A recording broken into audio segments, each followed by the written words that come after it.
പോലീസിന്റെ ക്രൂരമർദ്ദനത്തിനിരയായി കുണ്ടറയിലെ സിയാദ് മരിച്ച കേസ് അന്വേഷിക്കും മുൻപ് തന്നെ മുഖ്യമന്ത്രി കുറ്റവാളികൾക്ക് ക്ലീൻ ചിറ്റ് നൽകുകയാണെന്ന് CPIM കേന്ദ്ര കമ്മിറ്റി അംഗം KN ബാലഗോപാൽ പറഞ്ഞു. കുറ്റവാളികളെ സംരക്ഷിക്കുന്ന നിലപാടാണിത്. കേസ് മറ്റ് ഏജൻസികൾ അന്വേഷിക്കണമെന്ന് ആവശ്യപ്പെടേണ്ട സാഹചര്യമാണെന്നും ബാലഗോപാൽ വ്യക്തമാക്കി. ഇയാളെ മർദ്ദിച്ചു എന്നുള്ളതിന് ആർക്കും തർക്കമില്ല. ഇയാളെ വണ്ടി കൊണ്ടുപോയി അടിച്ചു എന്നുള്ളതിന് തർക്കമില്ല. അയാളെ കസ്റ്റഡി വെച്ചിരുന്നു എന്നുള്ളത് തർക്കമില്ല. FIR-ഓ രേഖകളോ ഒന്നുമില്ലാതെ ഒരുത്തനെ കസ്റ്റഡി വെച്ചിരുന്നു. പിറ്റേന്ന് രാവിലെയാണ് വിട്ടു. ഇതിനൊന്നും തർക്കമില്ലല്ലോ.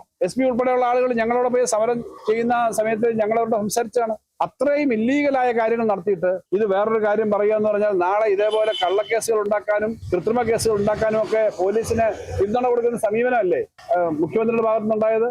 ആഭ്യന്തരമന്ത്രി മുഖ്യമന്ത്രി ഇക്കാര്യത്തിനകത്ത് ഇങ്ങനൊരു സമീപനമാണ് എടുക്കേണ്ടത്. സാധാരണഗതിയിൽ ലോകമർദ്ദന കേസും ഇതുപോലെ പോലീസ് ഇൻവോൾവ് ആയിട്ടുള്ള കേസിനകത്ത് മറ്റ് ഏജൻസികൾക്ക് വേണ്ടി ആവശ്യം ഉന്നയിക്കാറുണ്ട്. ഇവിടെയും അത്തരം ആവശ്യങ്ങൾ ഉന്നയിക്കേണ്ടി വരും. പിന്നെ എന്തെങ്കിലും വെസ്റ്റഡ് ഇൻട്രസ്റ്റോടുകൂടി അന്വേഷണം മുക്കിക്കളയുമെന്ന് ഞങ്ങൾ സംശയിച്ച് പറഞ്ഞില്ല. പക്ഷെ ഇപ്പൊ എന്താ മനസ്സിലായത്? മുഖ്യമന്ത്രി തന്നെ ഈ കാര്യത്തിനകത്ത് മുൻകൂട്ടി ഒരു അന്വേഷണം നടക്കുന്നതിന് മുമ്പ് തന്നെ ഇന്നതാണ് തീരുമാനം എന്ന് പറഞ്ഞിട്ട് അന്വേഷിക്കാൻ പറഞ്ഞാൽ എന്താ അർത്ഥം? അതനുസരിച്ചിട്ട് അന്വേഷണ റിപ്പോർട്ട് എഴുതണമെന്നല്ലേ? അപ്പൊ മുഖ്യമന്ത്രിയെ പോലും വിശ്വസിക്കാൻ കഴിയാത്ത അവസ്ഥയല്ലേ ഇങ്ങനൊരു കാര്യം പ്രസ്താവിച്ച് വരുന്നത്? ആര് ജനങ്ങൾ വിശ്വസിക്കേണ്ടത്?